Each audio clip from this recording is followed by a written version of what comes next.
Thelonious Monk has one of the coolest names in jazz, and that's his real name.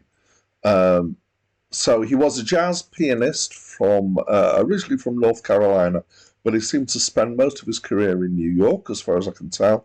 His career spanned from the 1940s to 1973.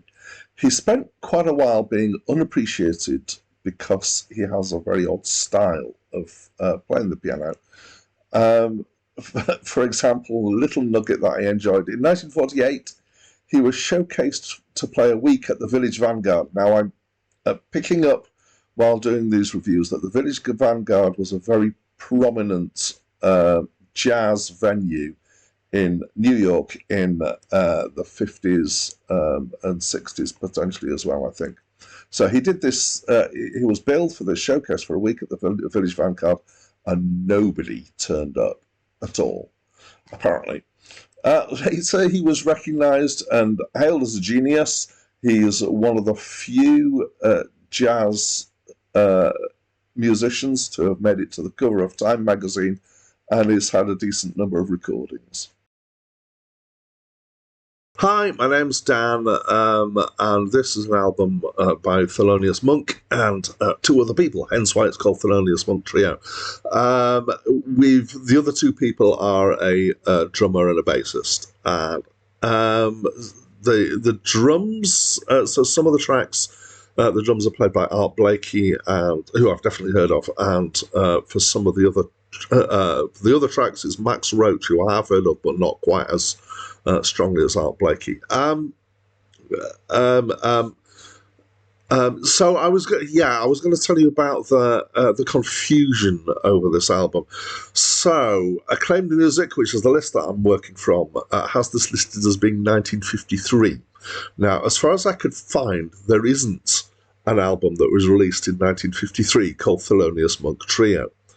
However, there isn't a clear and definitive answer as to when this album that I listened to was released. It could have been 1954. It could have been 1956. It's possible that it was released on a 10-inch version in 1954 and a 12-inch version in 1956. And this is the sort of thing that was happening around this sort of time, was that there was a transition going on between an album being a collection of 78s, which were 10-inch, but going at a much higher speed. And so you'd have several of them kind of packaged together, which is where the word album comes from, is the idea of something like a photo album or something like that. And you've got a record album is actually a collection of records packed together. But then we moved into, by about early 50s, but it became popular about 1956. 1957 is the 12-inch LP, long-playing record, which is playing at 33 1/3 RPM, which is quite a lot slower. But there was an intermediate stage where there were 10-inch LPs. Just for a few years they were coming out. So there was shorter albums done on a single 10-inch disc. But enough of that. Apparently, this album, or some form of this album, has been released many times in quite a few different configurations. And it's quite bewildering. So I effectively think I listened to the first 12-inch version of this album, but I'm not entirely sure. Right, let's get away from the technicalities and start talking about the music. So this is definitely a vehicle for Thelonious Monk, who's the pianist here. I have come across him before. I've actually reviewed two albums, one which was Thelonious himself, and one which was an Art Blakey album which had Thelonious Monk on piano as well. He has a unique style, and you can definitely hear the elements of that style in here. I'm going to try to describe some parts of that style as best I can in this. So there's obvious skill here in his playing.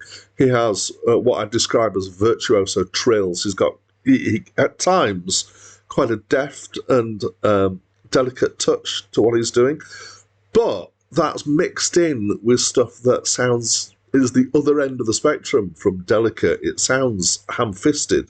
I'm kind of coming to the conclusion that it's not. I mean, I'm sure, obviously, it's deliberate in what he's doing, but he'll hit a few notes that are quite close together, which gives you a jarring sound. But actually, I could hear on this album, I'm fairly sure what he's doing is hitting a key to make a note, but is hitting the key that's next to it, adjacent to it, which is a semitone away, more without as much force, so it just sounds enough to create a jarring sound with the note that he's playing, and it makes it sound like a piano that's seriously out of tune with itself. And it's obviously a thing that he likes to bring into it, and I'm guessing it's probably not easy to do. I'm not also entirely sure that the piano that he's playing on this album is actually totally in tune with itself. It sounds a little bit out, but it just might be him doing really well at this technique. I don't know. He also has some weird timing as well, so he kind of lags things often quite a lot. Has this kind of strange gaps in what he's playing. Is definitely experimenting with kind of the different ways of using a piano in ways that I don't think I've ever heard anybody else play. He's obviously skilled. The question is it pleasant to listen to? We'll come back to that. The other thing that I describe is that his one thing that I did notice on here is his ability to kind of play around a tune. So I visualize this as being as if somebody was drawing a picture of a person, but actually they're not drawing the person, they're drawing the background around the person, and they're just leaving the person shape as a silhouette. And he's kind of, I mean, he does play bits of tune, but he's kind of playing around the tune to imply the tune somehow. And he seems to, again, approach that in ways that I haven't, not sure I've heard other people do. And some of that's, I would say, from my limited knowledge, that it's quite clever in the way that he's done it. So, this style of playing from Thelonious Monk is, I find easier to take when there's got the backing. So he's got the drums and the bass here.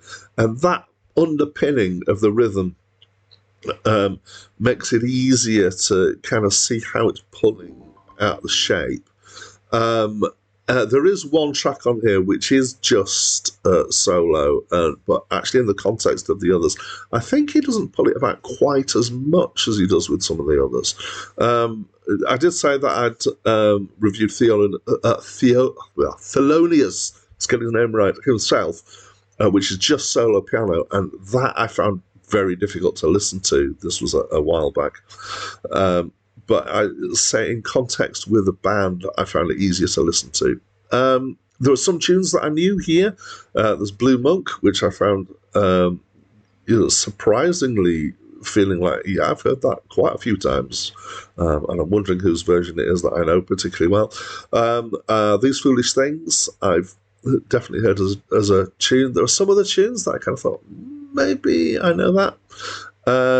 There was one of the tracks that I found quite intriguing was Tinkle Tinkle, which has some kind of fancy finger work at the start, which is quite interesting. Overall, my kind of feeling is that it's interesting. It's sometimes exquisite, but it's sometimes jarring. And I'm not sure enjoy is the right word for how I felt about this. I think I felt intrigued. I felt that now that I'm kind of on my third Thelonious Monk album, I'm starting to understand what he's doing and what's going on there, and time will tell that I'm sure there are more albums of his to come as to how I feel about them. So that's what I think, kind of, going to say in a nutshell, but it's not really a nutshell because I've waffled on. What do you think? Please do talk to me through the comments box. That's it from me for now.